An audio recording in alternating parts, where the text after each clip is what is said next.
后来乡亲啊，继续来看台电的员工李元涵，15号到家己的义德修理互风台拍家楼的电火线，结果互高压电电到。这段时间拢是到叶克膜来维持着性命，拢无较好，因为唔甘伊继续来受苦，加上忍痛放弃着急救。伊的爸爸讲，要互后生保留尊严来离开，嘛要甲后生的器官捐出来，甲后生的爱留伫的人世间。这场突如其来的意外，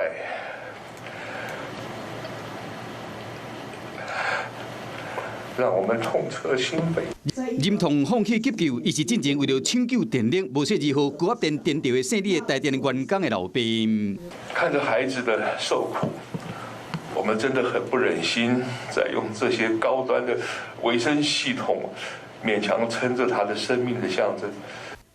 因后生抢救遮济工拢无较好，唔甘后生受到折磨，暂时家属放弃急救。经过一周左右的这个极力抢救，那他的全身的主要器官还是呈现一个中度衰竭的状态。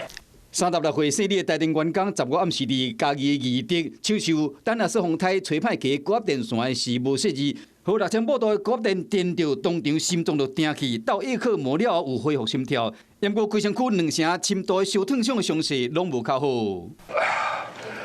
我们还能选择让他保有最后的光荣和尊严，在爱中平静的离去。捐赠器官，家属希望会当为爱人间以外，更加希望讲唔能够会一位受害者。最后，我想说的是，元翰，爸爸爱你，爸爸永远以你为荣。